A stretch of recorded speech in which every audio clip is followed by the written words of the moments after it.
श्रीगुरुभ्यो नमः।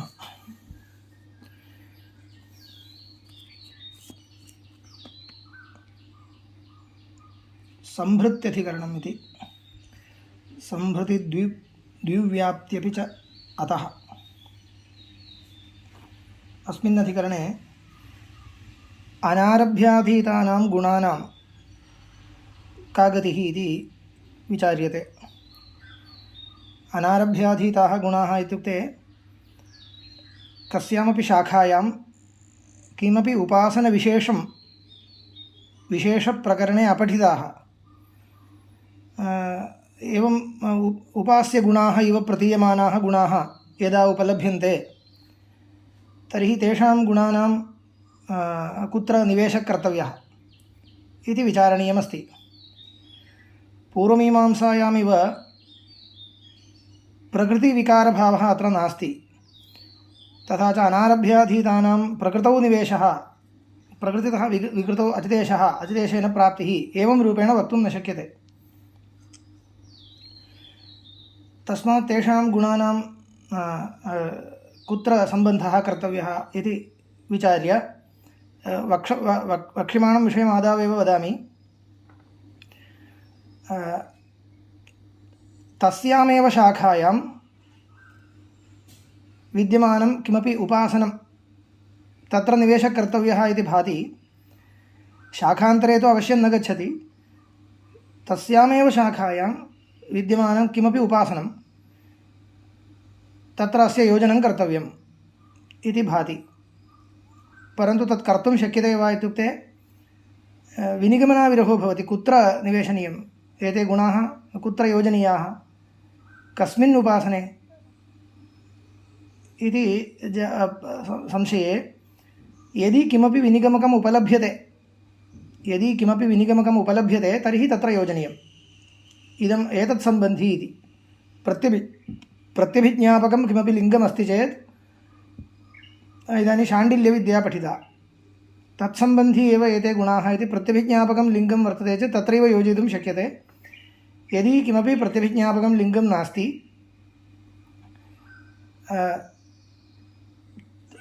तर्हि उपासने एव एते गुणाः निवेशनीयाः इत्यत्र लिङ्गं प्रथमतः अपेक्षते। तदादौ वदामि।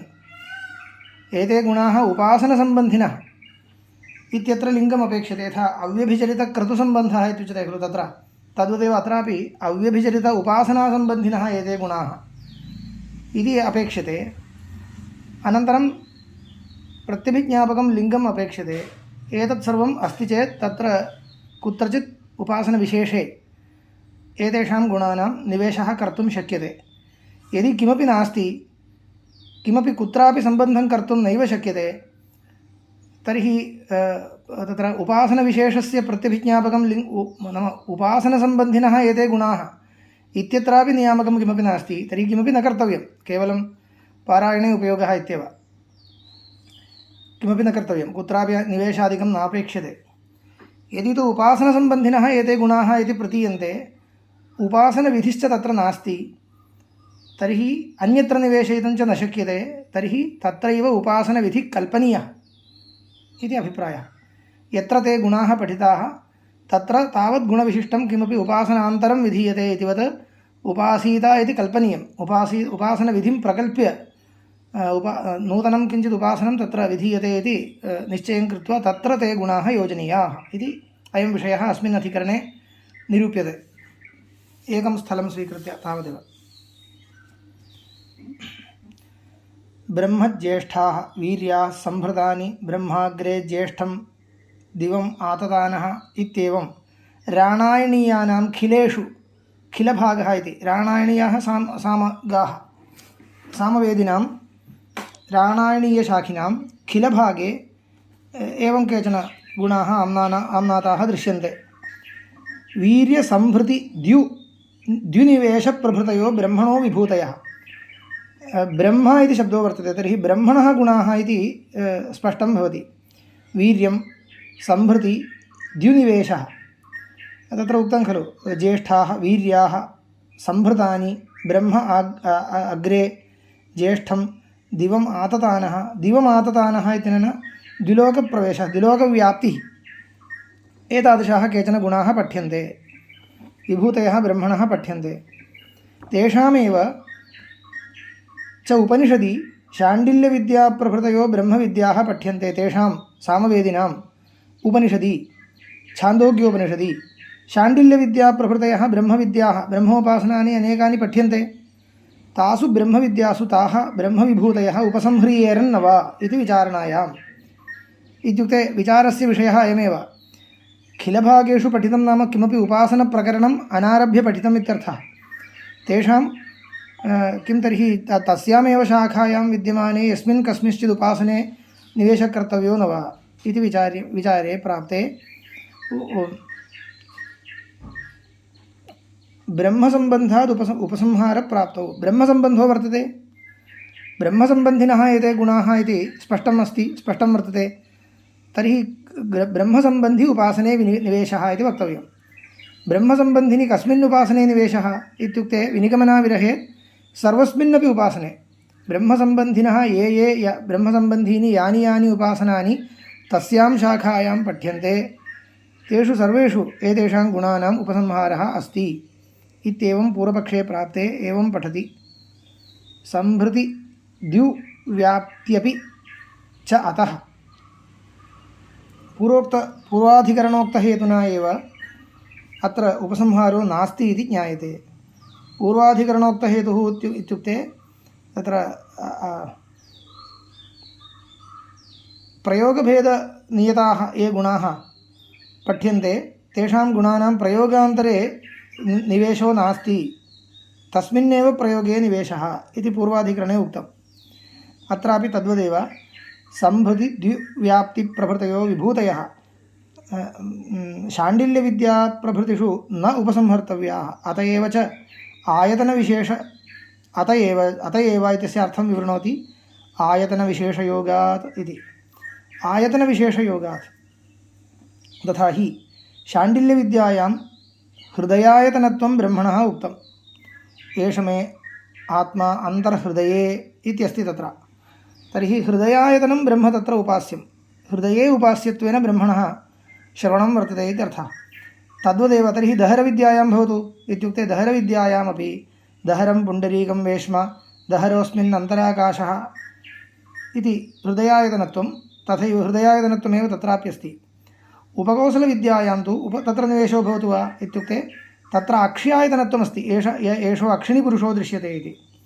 एवं तत्र तत्तद् आध्यात्मिकम् आयतनम् एतासु विद्यासु प्रतीयते। इत्युक्ते अस्यां शाखायां यानि ब्रह्मोपासनानि पठितानि तत्र सर्वत्र आयतनविशेषनिर्देशः वर्तते। आयतनम् इत्यनेन उपास्यस्य वस्तुनः कुत्र चिन्तनं किमवच्छेदेन चिन्तनम् इति उच्यते खलु। हृदये चिन्तनीयम् अक्षिणि चिन्तनीयम् इदमेव आयतनमिति उपासनायां परिभाषा आयतनम् इति उच्यते। आलम्बनं न अतएव मया उक्तम्। आलम्बनम् इत्युक्ते प्रतिमादिकम् आलम्बनं भवति। इदं तु तदपेक्षया ईषद्विलक्षणम्। अत्र ब्रह्मैव उपास्यं तत्र किञ्चित् ब्रह्मणः उपासनार्थं स्थानविशेषः इत्येव। तत्र आलम्बनम् इत्युक्ते तथा न, अत्र तादात्म्यारोपो भवति। यत्र तादात्म्यारोपो विवक्षितः तत्रैव आलम्बनत्वव्यवहारः। प्रतिमायां विष्णुबुद्धिः इत्यत्र प्रतिमायां विष्णोः तादात्म्यारोपः विवक्षितः। तदानीमेव भेदः अवगम्यते खलु। अत्र तु हृदये चिन्तनीयम् इत्युक्ते हृदयमेव इति चिन्तनीयमिति न। हृदये सत्यं हृदये तिष्ठति हृदये वर्तते इति चिन्तनीयमित्येव। तत्र आधाराधेयभावो विवक्षितः। तत्र तु तादात्म्यारोपः। आधाराधेयभावस्तु काल्पनिक एव नास्ति इति न, परन्तु आधाराधेयभावः चिन्तनार्थं विवक्षितः इति एतावन्मया उच्यते। हृदये चिन्तनीयम् इत्युक्ते हृदि निधाय इत्युच्यते खलु।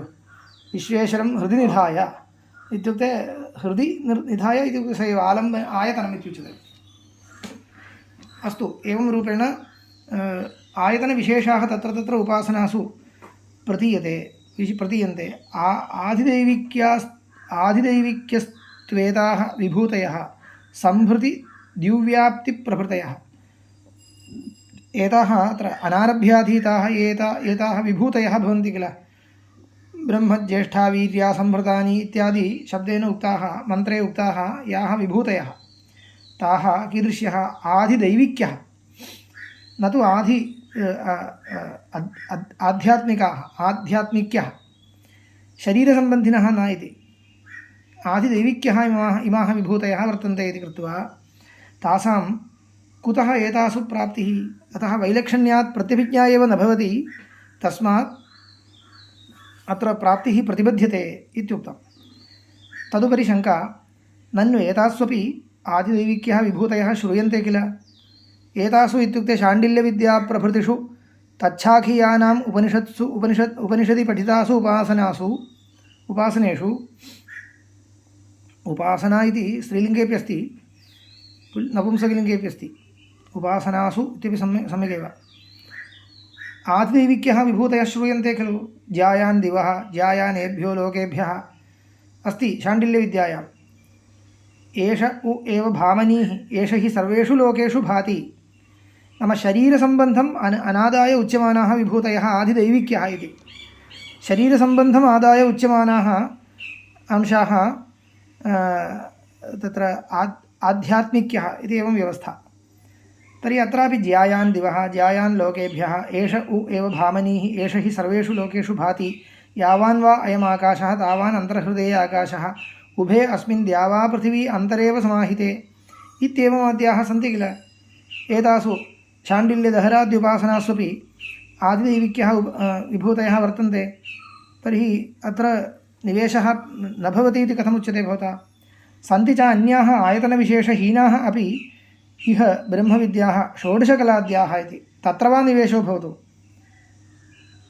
षोडशकलाद्युपासनं छान्दोग्ये उपनिषदि वर्तते तत्र आयतनविशेषः एव न निर्दिष्टः तत्र निवेशः प्रतिबन्धं विना सम्भवति कर्तुं शक्यते इति चेत् सत्यमेव एतत् तथापि अत्र विद्यते विशेषः संभृत्याद्यनुपसंहारहेतुः अत्र कश्चन विशेषो वर्तते अनुपसंहारे हेतुः वर्तते समानगुणाम्नानेन हि प्रत्युपस्थापितासु विप्रकृष्टदेशास्वपि विद्यासु विप्रकृष्टदेशाः गुणाः उपसंह्रियेरन् इति युक्तम्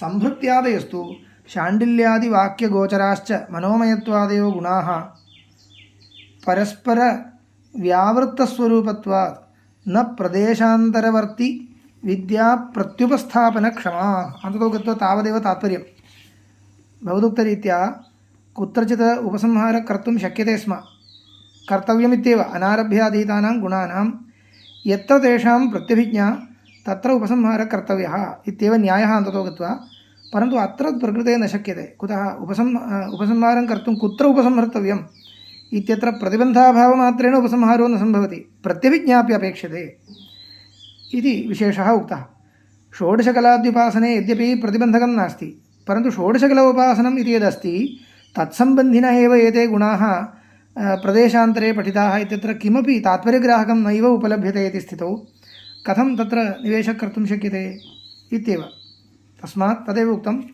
समानगुणाम्नानेन हि प्रत्युपस्थापितासु विप्रकृष्टदेशास्वपि विद्यासु विप्रकृष्टदेशाः गुणाः उपसंह्रियेरन् इति उक्तं तत्तु युज्यते परन्तु अत्र किं जातं संभृत्यादयस्तु शाण्डिल्यवाक्यगोचराश्च मनोमयत्वादयो गुणाः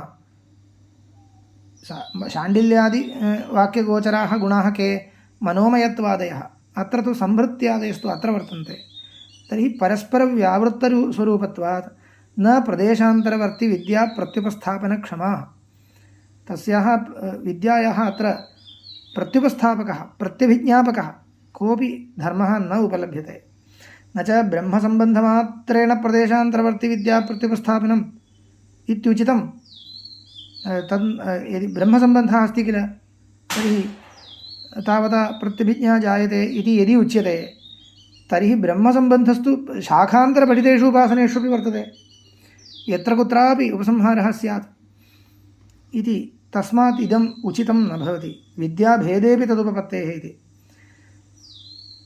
विद्याभेदेनापि इत्युक्ते ब्रह्मसम्बन्धिनः अनेकाः उपासनाः भवितुमर्हन्ति ब्रह्मसम्बन्धित्वमात्रेण प्रसिद्धे कस्मिंश्चित् उपासने तस्य योजनं कर्तव्यमिति नास्ति, इदं ब्रह्मसम्बन्धी अतिरिक्तमेव उपासनं भवतु इत्यपि कल्पयितुं शक्यते। विद्याभेदेपि तदुपपत्तेः इति। एकमपि हि ब्रह्म विभूतिभेदैः अनेकधा उपास्यते इति हि स्थितिः परोवरीयस्त्वादिवत् भेददर्शनात्। तत्रापि परोवरीयस्त्वादिवत् इति पूर्वस्मिन् एकस्मिन् अधिकरणे हेतुः उक्तः। ते गुणाः भिद्यन्ते ब्रह्मणः एकत्वेपि तत्तद्गुणोपहितरूपेण भेदं स्वीकृत्य उपासनानि भिद्यन्ते इत्येव वक्तव्यं। तस्मात् वीर्यसम्भृत्यादीनां शाण्डिल्यविद्यादिषु अनुपसंहार इति। तर्हि किं कर्तव्यम् इत्युक्ते सूचितं तत्र उपासनान्तरं कल्प्यतामिति, विद्याभेदेपि तदुपपत्तेः इत्यनेन सूचितम्। अतः तत्र उपासनविधिं प्रकल्प्य तत्र खिलभागेषु ये गुणाः पठिताः तद्गुणविशिष्टम् अन्यदेकं ब्रह्मोपासनं तत्र विधीयते इति निर्णेतव्यम् इति अधिकरणम्। अग्रे पुरुषविद्यायामिव च इतरेषाम् अनाम्नानात्। पुरुषविद्यायामिव च इतरेषाम् अनाम्नानात्। अत्रापि एकः अनुपसंहारः एकः व्यवस्थाप्यते। एतत् सर्वम् अपवादः, उपसंहारन्यायस्य अपवादः। अस्ति ताण्डिनां पैङ्गिनाञ्च रहस्यब्राह्मणे पुरुषविद्या इति। ताण्डिनां पैङ्गिनाञ्च शाखायां रहस्यब्राह्मणे उपनिषदि इत्यर्थः। तत्र पुरुषविद्या पुरुषसम्बन्धी उपासनम् एकं विधीयमानं दृश्यते।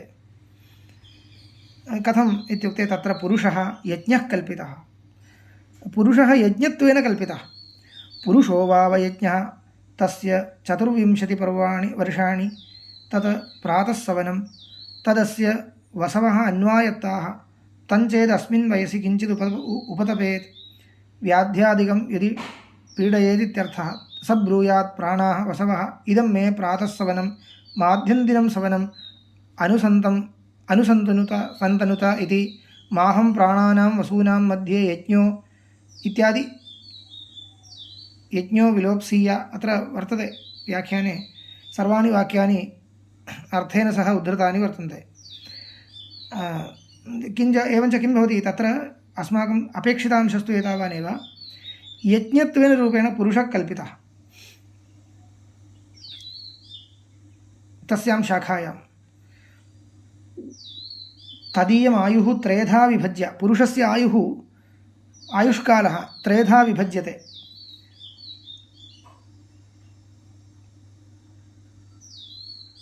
आदौ 24 वर्षाणि पुनः 24 वर्षाणि इत्येवं त्रेधा विभागं कृत्वा सवनत्रयं कल्पितम्। एकैकः आयुर्भागः एकं सवनं। सोमयागे 3 सवनानि भवन्ति, अत्रापि 3 सवनानि भवन्ति इति। अशिशिषादीनि च दीक्षादिभावेन कल्पितानि। अशिशिषा अन्नमत्तुमिच्छा, एतत् सर्वं तत्र अशिशिषा पिपासा एतत् सर्वं दीक्षारूपेण कल्पितम्। अन्ये च धर्माः तत्र समधिगताः आशीर्मन्त्रप्रयोगादयः। आशीर्मन्त्रप्रयोगः इत्यादयः धर्माः, अन्ये केचन पुरुषस्य केचन धर्माः आशीर्मन्त्रप्रयोगः। इदम् एतादृशकल्पनाः उपनिषत्स्वेव वर्तन्ते। एतदादाय एव पश्चात्काले श्लोकाः क्रियन्ते। सर्वं मम भगवदाराधनमेव इत्येवं श्लोकाः क्रियन्ते किल। निद्रा समाधिस्थितिः एवं रीत्या वर्तन्ते। तत्सर्वम् इतः आगतम्। उपनिषत्स्वेव एवम् उपासनकल्पनानि वर्तन्ते। एवञ्च पुरुषस्य कांश्चन धर्मान् आदाय यज्ञत्वं कल्पितम् इति तात्पर्यम् इति तत्र कस्यांश्चित् शाखायां वर्तते। अनन्तरं तैत्तिरीयकाः अपि कञ्चित् पुरुषयज्ञं कल्पयन्ति। तत्रापि पुरुषयज्ञः इति किञ्चित् दृश्यते। तस्यैवं विदुषः यज्ञस्य आत्मा यजमानः श्रद्धा पत्नी शरीरम् इद्मम् उरो वेदिर्लोमानि बर्हिः वेदशिखा हृदयं यूपः कामः आज्यं मन्युः पशुः तपः अग्निः एवं रीत्या कल्पनं वर्तते। तैत्तिरीयकेऽपि कञ्चित् पुरुषं कल्पयन्ति। तस्यैवं विदुषो यज्ञस्यात्मा यजमानश्रद्धा पत्नी इत्यनेन अनुवाकेन तत्र संशयः। किं ये इतरत्र उक्ताः पुरुषयज्ञस्य धर्माः इत्युक्ते सोऽपि पुरुषयज्ञः, ताण्डिनां पैङ्गिनां च रहस्यब्राह्मणे यत् पठितं तदपि सोऽपि पुरुषयज्ञः, अत्र तैत्तिरीयकानां यत् पठितं तदपि पुरुषयज्ञः।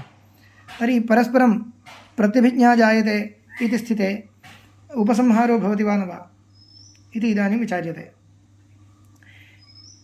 एके इतरत्र उक्ताः पुरुषयज्ञस्य धर्माः ते तैत्तिरीयकेषु उपसंहर्तव्या किं वा नोपसंहर्तव्या इति। पुरुषयज्ञत्वाविशेषाद् उपसंहारप्राप्तौ उपसंहारकर्तव्यः इति प्राप्ते सिद्धान्तः उच्यते अत्र आचक्ष्महे न उपसंहर्तव्याः इति। कस्मात्? तद्रूपप्रत्यभिज्ञानाभावात्। प्रत्यभिज्ञा अस्ति इत्युक्तं परन्तु इदानीं नास्ति इत्युच्यते। कुतः? तदाह आचार्यः पुरुषविद्यायामिव इति। यथा एकेषां शाखिनां ताण्डिनां पैङ्गिनां च पुरुषविद्यायाम् आम्नानं नैवम् इतरेषां तैत्तिरीयाणाम् आम्नानमस्ति इत्युक्ते आपाततः प्रत्यभिज्ञा अस्ति इति भाति, परन्तु वस्तुगत्या विचार्यमाणे अत्र प्रत्यभिज्ञा न भवति।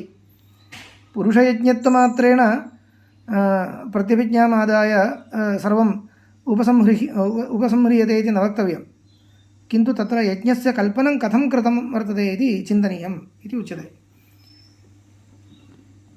अत्र नूतनः न्यायः कोऽपि नास्ति, एवमेव एकाम् अधिकाशङ्कां स्वीकृत्य एकम् अधिकरणं तावदेव। यथा एकेषां शाखिनां ताण्डिनां पैङ्गिनां च पुरुषविद्यायाम् आम्नानं यथा आम्नानं न एवम् इतरेषां तैत्तिरीयकाणाम् आम्नानमस्ति, तेषां हि इतरविलक्षणमेव यज्ञसम्पादनं दृश्यते। यज्ञसम्पादनं प्रकारान्तरेणैव दृश्यते। पत्नी यजमान वेद वेदि बर्हि यूप आज्य पशु ऋत्विकाद्यनुक्रमणात्। एते पदार्थाः अत्र तैत्तिरीये वर्तते। अग्निरहस्ये तु तथा नास्ति। अग्निरहस्यं वा किमपि रहस्यब्राह्मणे ताण्डिनां पैङ्गिनां च रहस्यब्राह्मणे इत्युक्तं, तत्र एवं नास्ति। एतादृशकल्पनं न वर्तते, प्रकारान्तरेणैव कल्पनं वर्तते। यदपि सवनसम्पादनं तदपि इतरविलक्षणमेव, तत्र सवनत्रयम् इति कल्पितम्, अत्र तु तथा प्रकारान्तरेण वर्तते। यत् प्रातर्माध्यन्दिनकं सायञ्च तानि सवनानि इति।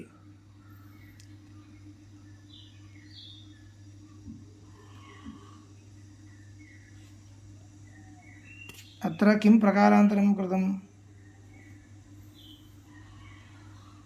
तद् द्रष्टव्यं। किमपि प्रकारान्तरं कृतमिति उक्तम्। अस्तु, एवं सवनकल्पने अपि वैलक्षण्यम् अस्ति इति तावत् ज्ञायते। यदपि किञ्चित् तत्र सामगानाम् आयुषः त्रेधा विभागं सम्पाद्य तत्र सवनत्रयस्य कल्पनं कृतम्। अत्र एकस्मिन् दिने प्रातः सत्यं पुरुषस्य प्रातःकालः अत्र प्रातःसवनम् एवं कृतं वा? यत् प्रातः माध्यं दिनं सायञ्च तानि सवनानि। सत्यं यत् इति अत्र उद्देश्यकोटो वर्तते। यत् पुरुषस्य प्रातःकालः तत् प्रातःसवनं, यत् मध्याह्नकालः माध्यन्दिनसवनं तथा कृतं। यदपि किञ्चित् मरण अवभृतत्वादिसाम्यं तदपि अल्पीयस्त्वात् भूयसा वैलक्षण्येन अभिभूयमानं न प्रत्यभिज्ञापनक्षमं। सत्यं तत्रापि मरणम् अवभृतः इत्युक्तम् इत्यादि केषुचित् धर्मेषु साम्यं वर्तते। कल्पनसाम्यं वर्तते, परन्तु केषुचिदेषु एतेव धर्मेषु तथा अस्ति। भूयसां धर्माणां यदा कल्पने वैलक्षण्यं जायते तर्हि प्रत्यभिज्ञा न भवति इत्येव। एवञ्च किं भवति अनेन विचारेण इत्युक्ते पुरुषयज्ञत्वकल्पनं वर्तते इति एतावता उपसंहारः इति न वक्तव्यं। तत्र भूयसां गुणानां कल्पनसाम्यमपि अपेक्षते, तदा एव प्रत्यभिज्ञा भवति। प्रत्यभिज्ञा स्वीकर्तव्या, उपसंहारः स्वीकर्तव्यः, अन्यथा न कर्तव्यमिति वक्तुमेव। न च तैत्तिरीयके पुरुषस्य यज्ञत्वं श्रूयते। अयम् अपरो मुख्यविशेषः। तैत्तिरीयके भवता उक्तं पुरुषस्य यज्ञत्वकल्पनं कृतम् इति न कृतं, तत्रैव सामगानां शाखायामेव कृतं। तैत्तिरीयके पुरुषस्य यज्ञत्वं नैव श्रूयते। तदा अस्माकं शङ्का भवति, श्रूयते किल? तस्य एवं विदुषो यजमानस्य आत्मा पुरुषो यज्ञस्य आत्मा विदुषो यज्ञस्य आत्मा इत्यस्ति।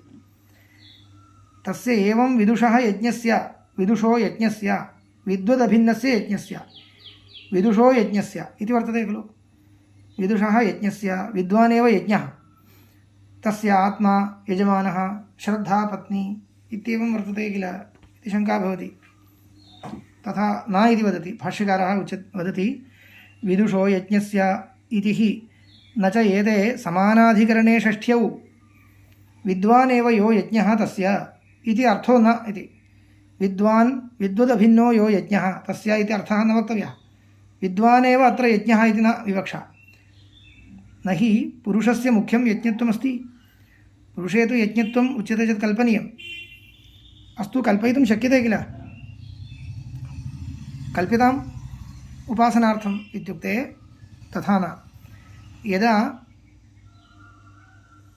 वस्तुस्थितिमादाय योजयितुं शक्यते तर्हि उपासना भवतु इति कृत्वा कल्पनं न युज्यते। यदा कल्पनया एव योजयितुं शक्यते तत्र उपासनविधिः उन्नेतव्यः। यत्र तु वस्तुस्थितिमादाय योजनं सम्भवति, वाक्यस्य अन्वयः कर्तुं शक्यते, तत्र बलाद् उपासनं कल्पनीयमिति नास्ति। अयम् एकः विशेषः।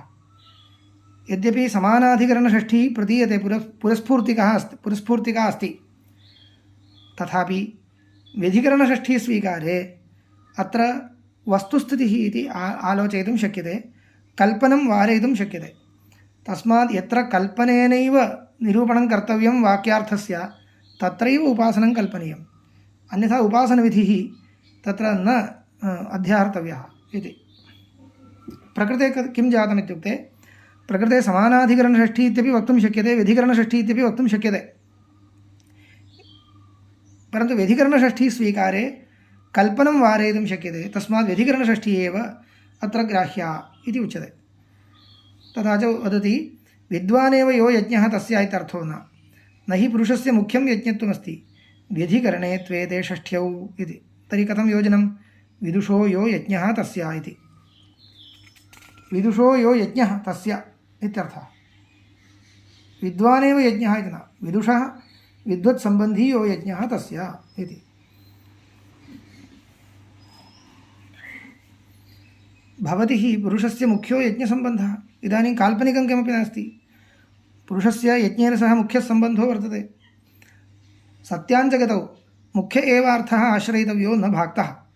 मया उक्तम् आत्मा यजमानः इति च यजमानत्वं पुरुषस्य निर्ब्रुवन् वैयधिकरण्येनैव तस्य अस्य यज्ञसम्बन्धं दर्शयति इति। आत्मा यजमानः इति वर्तते, आत्मनः यजमानत्वमस्ति, तस्मात् यजमानत्वं पुरुषस्य निर्ब्रुवन् पुरुषस्य यजमानत्वम् उक्तं, न तु यज्ञत्वम्। अत्र व्यधिकरणषष्ठी वा समानाधिकरणषष्ठी वा इत्यत्र तात्पर्यग्राहकम् अपेक्षते खलु। एकं तु कल्पनं विना योजयितुं शक्यते व्यधिकरणषष्ठीपक्षे, तस्मात् अत्र व्यधिकरणषष्ठी एव इति एकं तात्पर्यग्राहकम्। अपरञ्च आत्मा यजमानः इत्यस्ति। आत्मा यजमानः इति कथनेन यजमानत्वं तत्र उक्तम् इति भाति, न तु यज्ञत्वम् इति। यजमानस्त्वं पुरुषस्य निर्ब्रुवन् वैयधिकरण्येनैव अस्य यज्ञसम्बन्धं दर्शयति। अपि च तस्य एवं विदुषः इति सिद्धवदनुवादश्रुतौ सत्यां पुरुषस्य यज्ञभावम् आत्मादीनाञ्च यजमानादिभावं प्रतिपित्समानस्य वाक्यभेदः स्यात्। एवं सिद्धवदनुवादश्रुतौ सत्याम् एवं विदुषः इति सिद्धमेव अनूद्यते इति प्रतीयते। तदानीं पुरुषस्य यज्ञभावम् आत्मादीनाञ्च यजमानादिभावं किं कर्तव्यं? पुरुषः यज्ञः, पुरुषः इति आत्मा इति पृथक् क्रियते। पुरुषः इत्युक्ते शरीरादिसङ्घातविशिष्टः, आत्मा इत्युक्ते केवलः आत्मा। एवं क्रियतां तर्हि पुरुषस्य यज्ञत्वम् आत्मना यजमानत्वम् इत्येवं कल्पनं कृत्वा पुनः नेतुं शक्यते इति यदि उच्यते, तदानीमपि वाक्यभेदो भवति। अत्र एकं क्षणम्।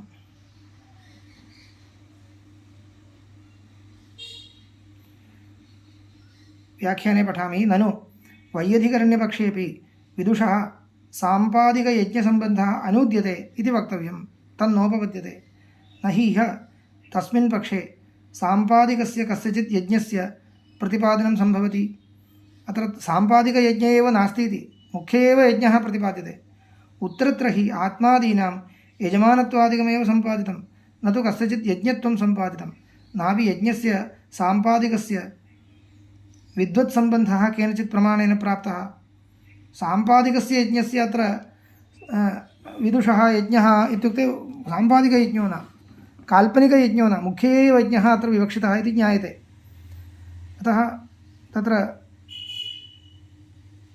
साम्पादिकस्य यज्ञस्य सम्बन्धो नास्ति किल इति चेत् उच्यते यज्ञाङ्गानां यजमानादीनां सम्पादनात् तत्समुदायस्य यज्ञत्वम् अर्थसिद्धं तस्य च पूर्वानुवागाम्नानविद्यासम्बन्धोऽपि प्रकरणात् सिद्धः इति विदुषो यज्ञस्य इति वैयधिकरण्यपक्षे सम्भवत्यनुवादः इत्येवं प्राप्ते तस्य समाधानमुच्यते एवमपि वाक्यभेदं कृत्वा योजनं कर्तव्यम् इति आयाति अतः अत्र साम्पादिकयज्ञसम्बन्धो मास्तु इति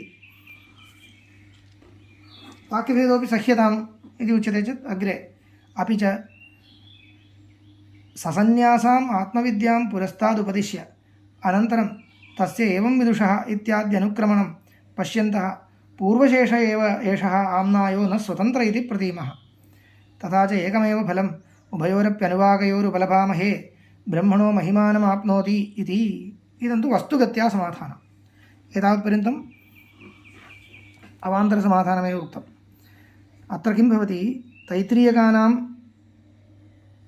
यः पाठः तत्र वस्तुगत्या इदम् आत्मविद्याप्रकरणं वर्तते ससन्न्यासाम् आत्मविद्यां उपदिश्य सन्न्यासेन सह आत्मविद्या उपदिष्टा वर्तते इतः पूर्वम् अनन्तरं तस्य एवं विदुषः इत्याद्यनुक्रमणं वर्तते इदम् अयं तस्य एवं विदुषः यज्ञस्य आत्मा यजमानः श्रद्धा पत्नी शरीरम् इद्ममुरः इत्यादि वाक्यं सन्न्यासप्रकरणे सन्न्यासम् उपदिश्य आत्मविद्याम् उपदिश्य सन्न्यासञ्च उपदिश्य इदं वाक्यम् आम्नातं वर्तते तेन किम् अवगन्तव्यम् इत्युक्ते इदं किमपि स्वतन्त्रम् उपासनं न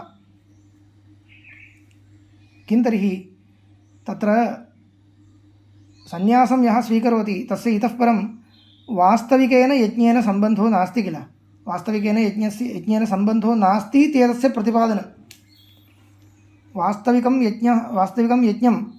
यज्ञादिकं परित्यज्य किल सन्न्यासं स्वीकरोति तस्मात् तेषां सम्बन्धः इतः परं नास्ति इत्येतत् प्रतिपादनाय एव अयं सन्दर्भः तथा च किं भवति अस्य पत्नी वस्तुगत्य पत्नीसम्बन्धो नास्ति तर्हि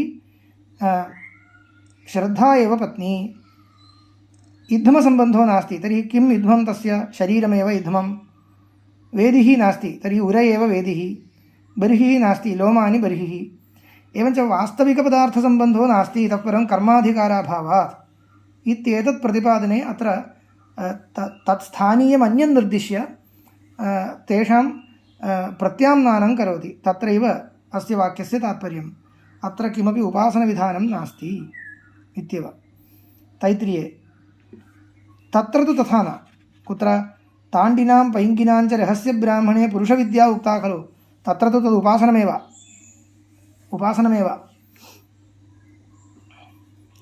अत्र तु उपासनं न इति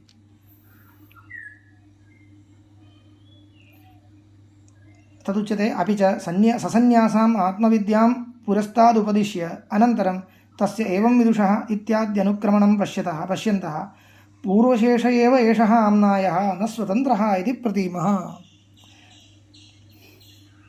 तथा च एकमेव फलम् उभयोरप्यनुवागयोरुपलभामहे ब्रह्मणो महिमानमाप्नोति इति ब्रह्मविद्यायाः यत्फलं तदेव तदपेक्षया अतिरिक्तं किमपि अत्र नोक्तम् इतरेषां तु अन्यशेषः पुरुषविद्याम्नायः अन्यशेषो न अनन्यशेषः इतरेषां नाम ताण्डिनां पैङ्गिनां च यः आम्नायः सः स्वतन्त्रः तस्य फलं च कल्पनीयम् उपासनमेव तत्र विधीयते। आयुरभिवृद्धिफलो ह्यसौ, आयुः अभिवृद्धिः इत्यादि फलं तत्र श्रूयते च।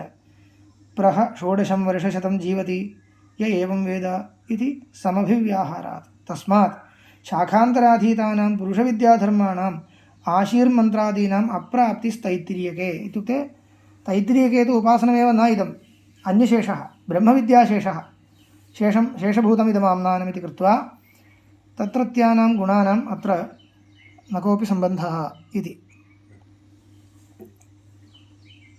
इदमपि समाप्तम्। अग्रे वेदाद्यर्थभेदात्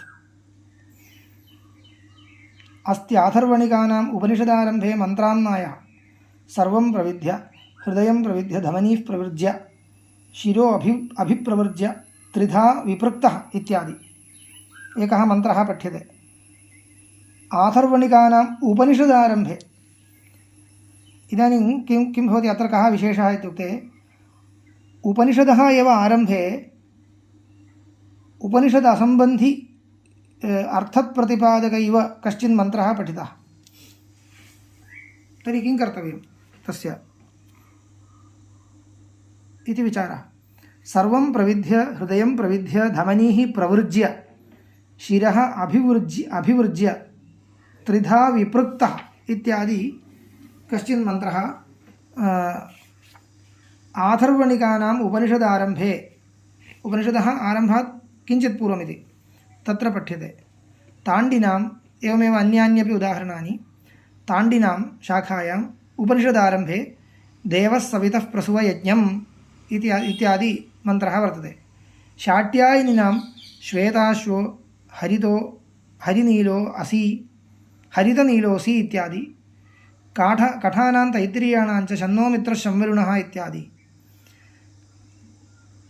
वाजसनेयिनां तु उपनिषदारम्भे प्रवर्ग्यब्राह्मणं पठ्यते। देवाः वै शत्रं निषेधुः इत्यादि।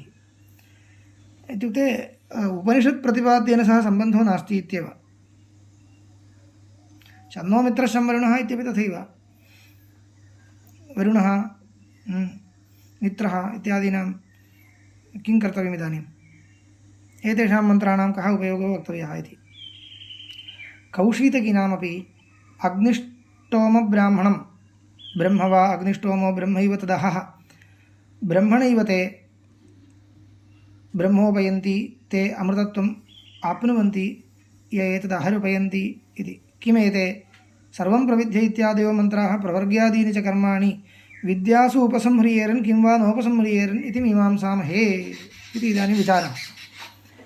एते असम्बद्धार्थकाः इव मन्त्राः ये पठिताः वर्तन्ते उपनिषदारम्भे, तेषां का गतिः कल्पनीया।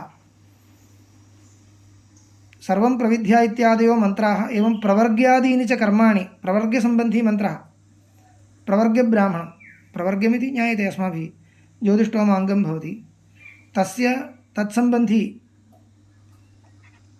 मन्त्रः अत्र पठितः। तर्हि प्रवर्ग्यकर्मसम्बन्धः ज्ञायते। एतेषां किम् इदानीं कः उपयोगः अत्र कर्तव्यः इत्युक्ते ब्रह्मविद्यायां साक्षात् उपयोगस्तु कर्तुं न शक्यते। ब्रह्मविद्यार्थम् अपेक्षितचित्तशुद्ध्यर्थम् इत्युक्ते तदर्थम् इदमेव विशिष्य इति नास्ति, यत्किमपि भवितुमर्हति कर्माणि येषां केषामपि विनियोगः प्रागेव उक्तः अस्ति। तर्हि विशिष्य अस्य पाठः किं प्रयोजनः इति चिन्तनीयम्। सर्वं प्रविद्या इत्यादयो मन्त्राः प्रवर्ग्यादीनि च कर्माणि विद्यासु उपसंह्रियेरन् किं वा नोपसंह्रियेरन् इति। उपसंहारः कर्तव्यो न वा? यदि उपसंहारः क्रियते तर्हि उपासनायां तस्मिन् तच्छाखीयानां यानि उपासनानि तत्र तेषाम् उपासनानाम् इमानि अङ्गानि भवन्ति इत्यायाति। मन्त्रो वा प्रवर्ग्यं वा, नाम प्रवर्ग्यं कर्तव्यम् इति आयाति उपासनायाः पूर्वम्। उपासनाङ्गं प्रवर्ग्यम् इत्येवं भविष्यति, अथवा अयं मन्त्रः उपासनायाः अङ्गम् इति भविष्यति उपसंहारे क्रियमाणे। परन्तु तथा कर्तव्यं वा इत्युक्ते न कर्तव्यम् इति सिद्धान्तः। तदर्थं पूर्वपक्षः क्रियते। किं तावत् न प्रतिभाति उपसंहार एव एतेषां विद्यासु इति। उपसंहारः कर्तव्यः इति पूर्वपक्षः। कुतः? विद्याप्रधानानां उपनिषद्ग्रन्थानां समीपे पाठात् विद्याप्रधानं नाम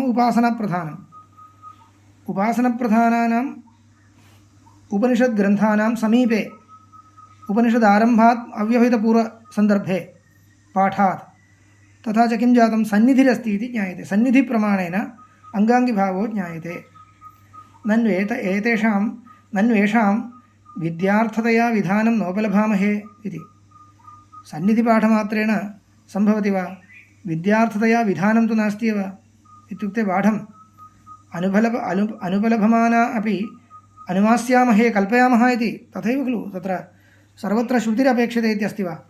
अङ्गत्वबोधकं यत्किमपि प्रमाणमस्ति चेत् तदनुसारेण श्रुतिं कल्पयिष्यामः। अनुपलभमाना अपि अनुमास्यामहे सन्निधिसामर्थ्यात्। सन्निधिप्रमाणबलेन वयं विधिं कल्पयिष्यामः इति। न हि सन्निधेरर्थवत्वे सम्भवति अकस्मात्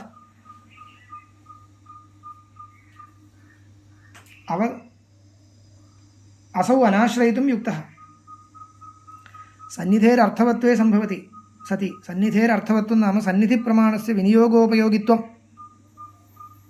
यदि वक्तुं शक्यते तर्हि तन्मास्तु इति न आलोचनीयं किल इति वदति। न हि सन्निधेरर्थवत्वे सम्भवति अकस्मात् असौ अनाश्रयितुं युक्तः। नाम सन्निधिप्रमाणं वर्तते तथापि तत्र अङ्गत्वबोधनं न क्रियते चेत् किमर्थं सन्निधिप्रमाणम् इति चेत् वक्तव्यं। सन्निधिस्तु किं सन्निधिः एवं दैवात् तत्र पठितं तावदेव। यः कोऽपि मन्त्रः यत्र कुत्रापि पठनीयः दैवात् तत्र पठितम्। एवञ्च सन्निधिस्तु दैवात् आकस्मिकी तावदेव।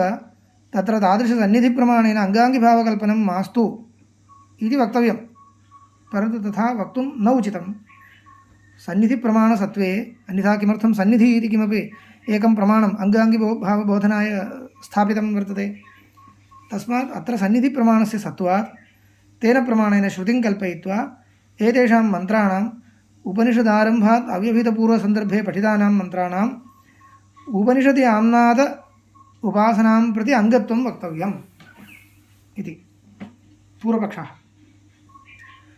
पुनः शङ्का ननु न येषां मन्त्राणां विद्याविषयं किञ्चित् सामर्थ्यं पश्यामः इति।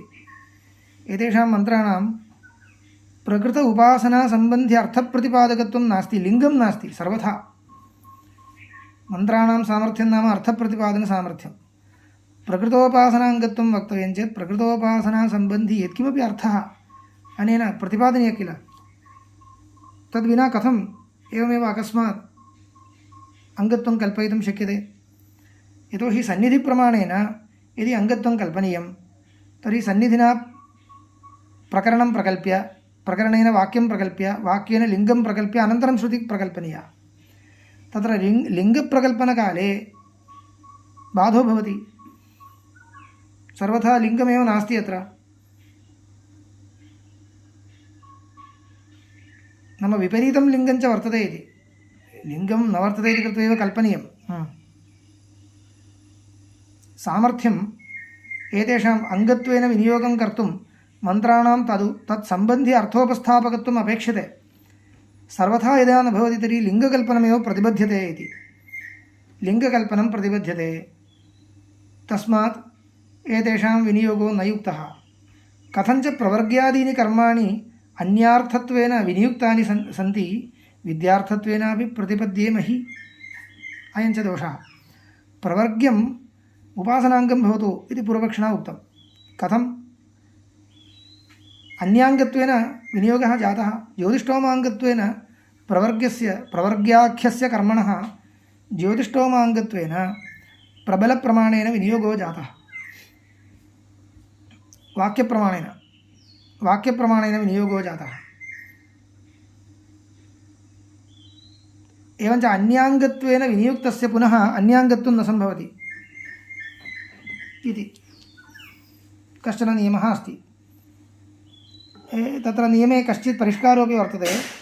सर्वथा कुत्रापि तथा न भवति इति न। अन्याङ्गत्वेन विनियुक्तस्य पुनः अन्याङ्गत्वं सर्वथा न सम्भवति इति न। यदि प्रबलं प्रमाणं वर्तते तर्हि सम्भवति। श्रुतिर्वर्तते इति मन्यतां तर्हि अन्याङ्गत्वेन विनियुक्तस्य पुनः अन्याङ्गत्वं सम्भवति। अनेकनिरूपितम् अङ्गत्वं कुत्रापि न भवति इति न। युष्माकं परिचितमेव विषयं स्थलं वदामि। तमेतं वेदानुवचनेन ब्राह्मणा विविदिशन्ति यज्ञेन दानेन तपसा अनाशकेन। विनियोगविधिः खलु अयं विनियोगविधिरेव। केषां विनियोगः? यज्ञादीनां विनियोगः। भोः ते यज्ञाः सर्वत्र अन्यत्र विनियुक्ताः किल इति प्रष्टव्यं। यज्ञाः स्वर्गादिफलोद्देशेन विनियुक्ताः वर्तन्ते अथवा पापक्षयादिफलोद्देशेन विनियुक्ताः वर्तन्ते। त एव यज्ञाः अत्र पुनः अन्याङ्गत्वेन संयोगपृथक्त्वन्यायेन इत्यस्य अर्थः कः इत्युक्ते श्रुतिरूपं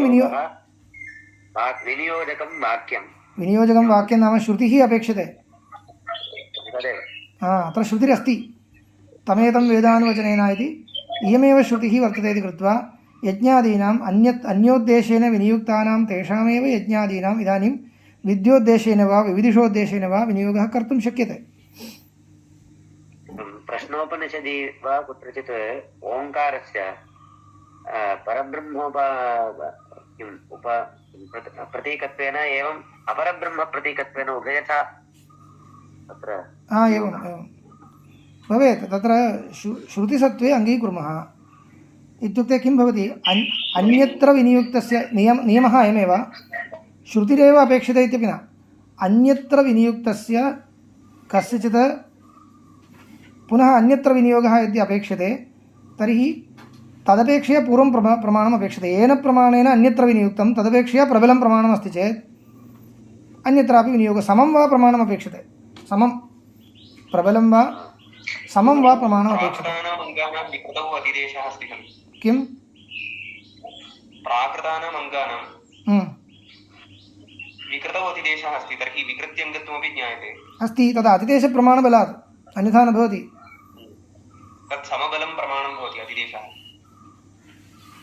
नाम प्राकृतानाम् अङ्गानां प्रकृत्यङ्गत्वं येन प्रमाणेन ज्ञायते तत् समबलत्वम् अतिदेशस्य अस्ति वा? भवति अस्ति। अतिदेशप्रमाणसहकारवशादेव तथा, अन्यथा न भवति। अपेक्षा वर्तते खलु। अतः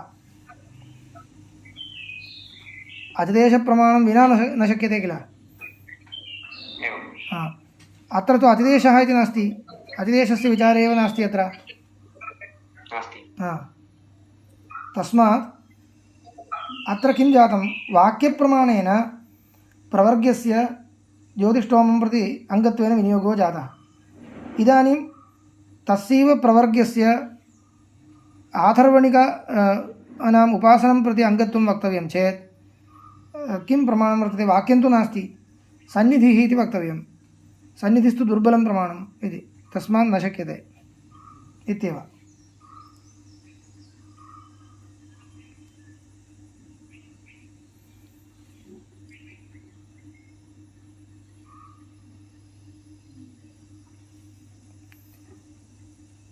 ननु नैषां मन्त्राणां विद्याविषयं किञ्चित् सामर्थ्यं पश्यामः। कथञ्च प्रवर्ग्यादीनि कर्माणि अन्यार्थत्वेन विनियुक्तानि सन्ति विद्यार्थत्वेनापि प्रतिपद्येमहि इति।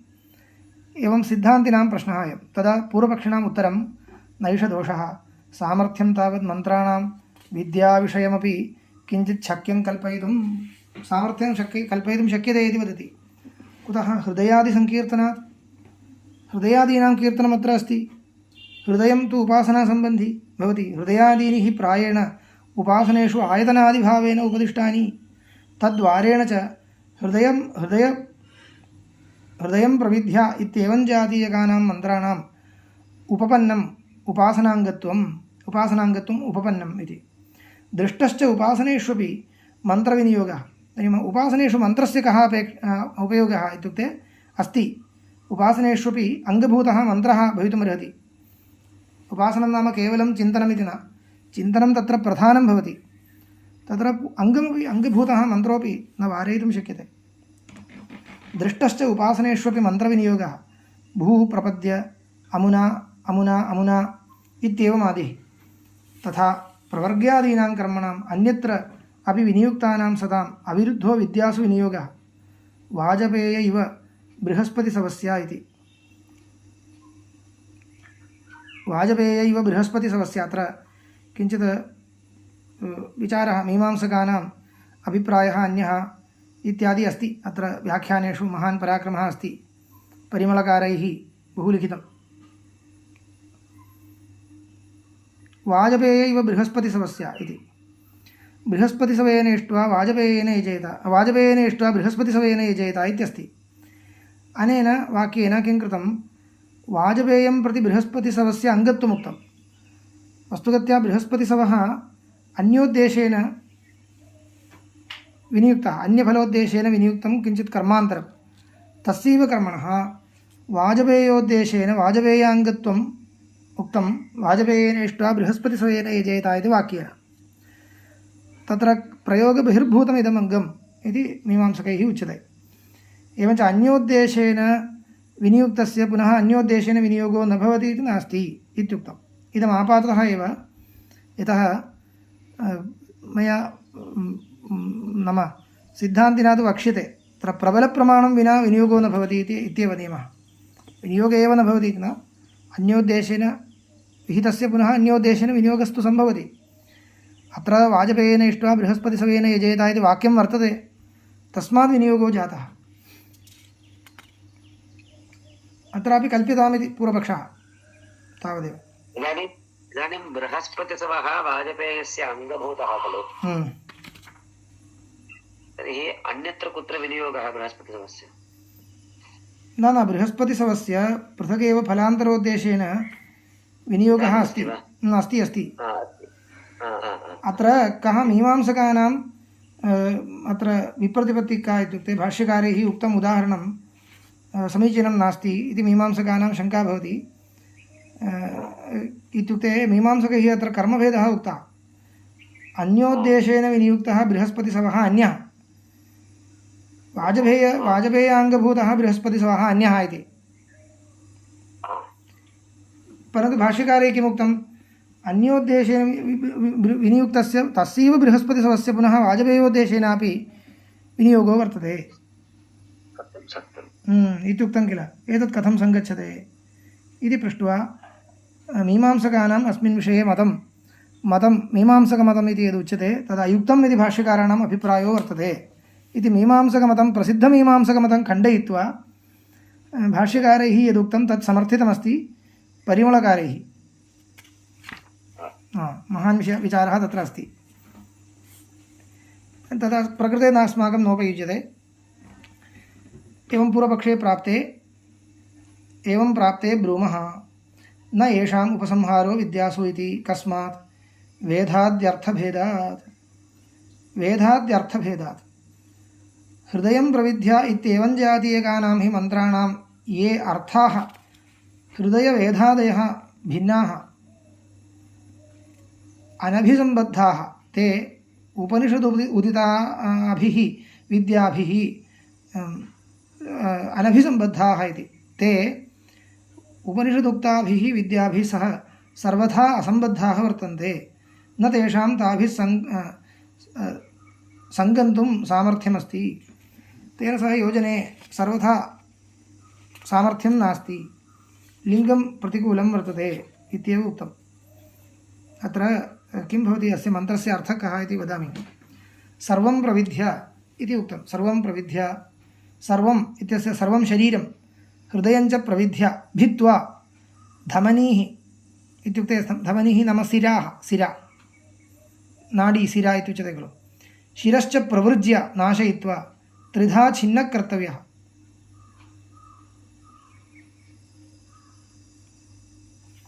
एतादृशमन्त्रः उपनिषदि कथम् उपयुज्यते इति। उपनिषदुक्त उपासने कथम् अङ्गभावं भजते, तर्हि किं कर्तव्यम् इत्युक्ते अस्य मन्त्रस्य तर्हि का गतिः इति उच्यते। अत्र पूर्वपक्षिणा यदुक्तं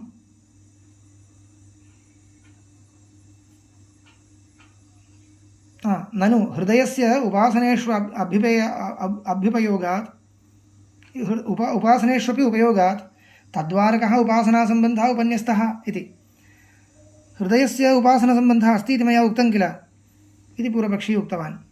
नेत्युच्यते हृदयमात्रसङ्कीर्तनस्य को हि एवम् उपयोगः कथञ्चित् उत्प्रेक्ष्येत न च हृदयमात्रम् अत्र मन्त्रार्थः अत्र हृदयं स्वरूपेण निर्दिष्टमिति न हृदयम् आयतनत्वेन निर्दिष्टमित्यपि न किन्तु हृदयं प्रविद्या इत्येवं भेदनीयत्वेन उपदिष्टं वर्तते एवञ्च हृदयम् इति कथनमात्रेण प्रतिभिज्ञा न जायते हृदयस्य केन रूपेण अत्र मन्त्रे सङ्कीर्तनम् इति तु द्रष्टव्यम् आयतनत्वेन सङ्कीर्तनं नास्ति किन्तु भेदनीयत्वेन सङ्कीर्तनं वर्तते इति स्थिते अत्र उपयोगो नास्ति प्रतिभिज्ञा न भवति इत्युच्यते न च हृदयमात्रम् अत्र मन्त्रार्थः हृदयं प्रविद्य धमनीः प्रवृज्य इत्येवं जातीयको हि न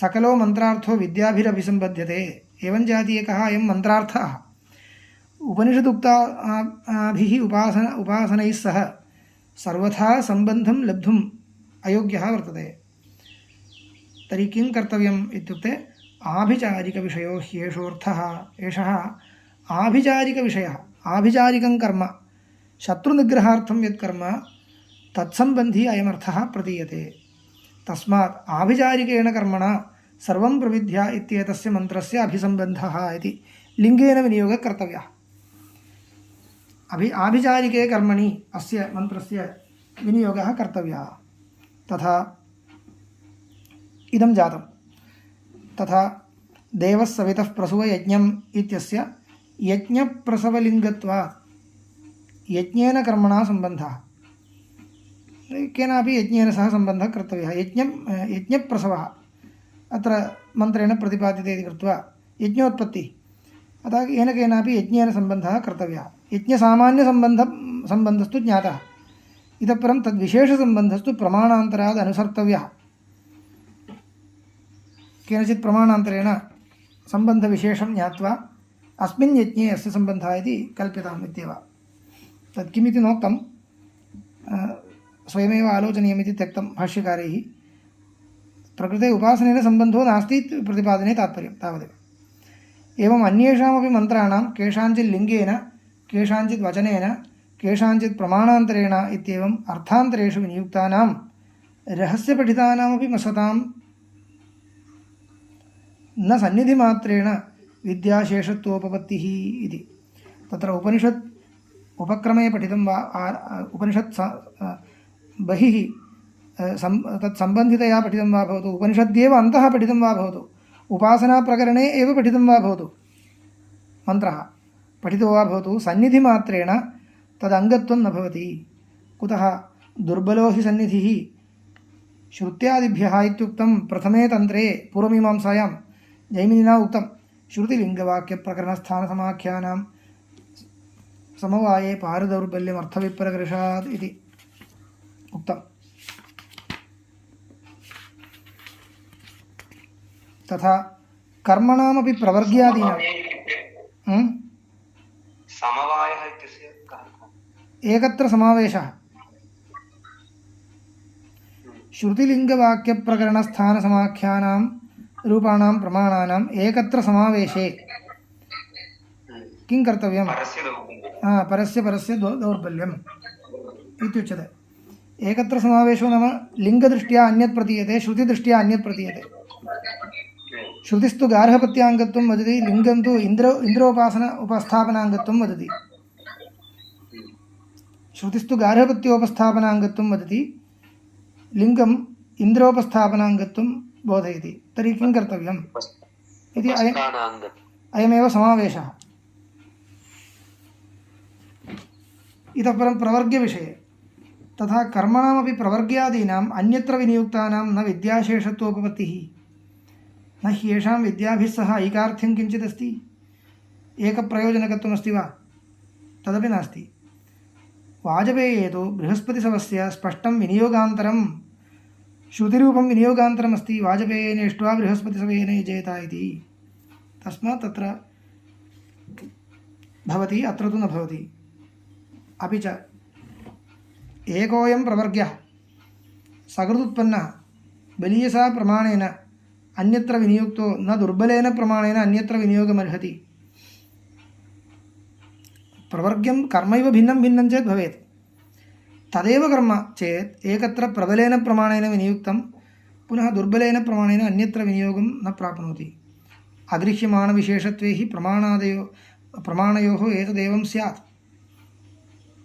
अगृह्यमाणविशेषत्वे हि प्रमाणयोः एतदेवं स्यात्, न तु अबलवतोः प्रमाणयोः अगृह्यमाणविशेषता सम्भवति। नाम अगृह्यमाणविशेषत्वं नाम कुत्र विनियुक्तमित्यत्र कोऽपि विशेषो न गृह्यते इति मन्यताम्। तदानीम् आलोचयितुं शक्यते कुत्र विनियुक्तं, केन विनियुक्तम् इत्यादि विशेषः यदि न गृह्यते तत्र सन्दर्भे एवं भवदुक्तरीत्या कर्तुं शक्यते स्म। अत्र तथा न, सम्यक् प्रबलेन प्रमाणेन अन्यत्र विनियुक्तं दृश्यते, तर्हि दुर्बलप्रमाणेन पुनः अन्यत्र विनियोगो न कर्तुं शक्यते। न तु बलवदबलवतोः प्रमाणयोः अगृह्यमाणविशेषता सम्भवति। बलवदबलवत्वविशेषादेव। तस्मात् एवं जातीयकानां मन्त्राणां कर्मणां वा न सन्निधिपाठमात्रेण विद्याशेषत्वम् आशङ्कितव्यम्। वचनादिधर्मसामान्यात् तु सन्निधिपाठः इति सन्तोष्टव्यम् इति। अरण्य अनुवचनादिधर्मसामान्यात् तत्र सन्निधिपाठः कुतः इत्युक्ते यदि अभिचारस्य अङ्गभूतो मन्त्रः, अभिचारकर्मणः अङ्गभूतो मन्त्रः, सः किमर्थम् अत्र पठनीयः, अत्र आनीय उपनिषदारम्भे किमर्थं कीर्तयितव्यः इत्युक्ते यद्यपि एते मन्त्राः अभिचारक्रियायाः अङ्गभूताः भवन्ति, तथापि तेषां पाठः स्वाध्यायः इत्यादिकम् अरण्ये कर्तव्यम् इति। अरण्यपाठः इति एकः धर्मः। तादृशधर्मलाभाय अत्र आरण्यकमध्ये पठितम्। आरण्यके पाठेन इदं सूच्यते, अरण्ये अस्य पाठः अपेक्षते इति ज्ञायते। तस्मात् आरण्यके पाठस्य कारणम् इदमेव। तदर्थं तस्य पाठस्य काले, पाठकाले, स्वाध्यायकाले च अरण्यस्थितिः लभ्यते। विशिष्य स्वाध्यायकाले, अध्ययनकाले लभ्यते इति उच्यते। सर्वम् इदानीम् अनुष्ठाने अस्ति इति न भाति। अस्तु, तथापि सन्निधिपाठस्य कश्चित् उपयोगोऽपि इदानीं लब्धः। तस्मात् सन्निधिप्रमाणेन अङ्गत्वं न कल्पनीयम्। अङ्गत्वं कल्पयितुं यदि आरभ्यते तर्हि लिङ्गं बाधकं भवति। तस्मात् अवश्यम् अङ्गत्वं कल्पयितुं न शक्यते। उपासनां प्रति अङ्गत्वं नास्ति इति तावदेव अस्मिन् अधिकरणे। प्रवर्ग्यविषये किञ्चित् स्पष्टता न जातः। प्रवर्ग्यं तत्र विनियुक्तं ज्योतिष्टोमे। अत्र प्रवर्ग्यमन्त्राः पठिताः इति वा? एवं प्रवर्ग्यमन्त्राणां पाठेन प्रवर्ग्यस्य उपस्थितिर्जायते किल? तस्मात् प्रवर्ग्यस्यैव अत्र उपासनायां सर्वस्यापि कर्मणः अङ्गत्वं तावदेव इत्येव आशङ्का। तर्हि एतेषां मन्त्राणां प्रवर्ग्योपस्थापकत्वं न स्वीक्रियते। एतेषां मन्त्राणाम् अन्यत्र आभिचारककर्मणि विनियोगः क्रियते। एवं तदेव। ओम शन्नो वरुणः शन्नो भवत्वरिमा शन्नो बृहस्पतिः शन्नो वरुणः नमो ब्रह्मणे अस्मेवायोत्मयो प्रत्यक्षं ब्रह्मासि त्वामेव प्रत्यक्षं ब्रह्मावादिशं ऋतमवादिशं सत्यमवादिशं तन्मामावेत तत्तत्कारमावेत आवेद्मामावेत भक्तार्पणों शान्तिः सहनो भवतु सहनो भुनक्तु सह वीर्यङ्करभावधीतमस्माविष्णावहि ओं शान्तिः यष्ठन्दतामृषभो विश्वरूपः छन्दोभ्योत्तमता सम्भोगा समेन्द्रो मेधया स्पृणोतो विपश्च देवतारुणो भूयासं शरीरं वेदकरणं दिक्वा देवदुत्वा कर्णाभ्याभूर्विष्णुं ब्रह्मणः कोशो समेधया विहितः श्रुतं मे गोपायां शान्तिः ओं शरीरवागेभ्यः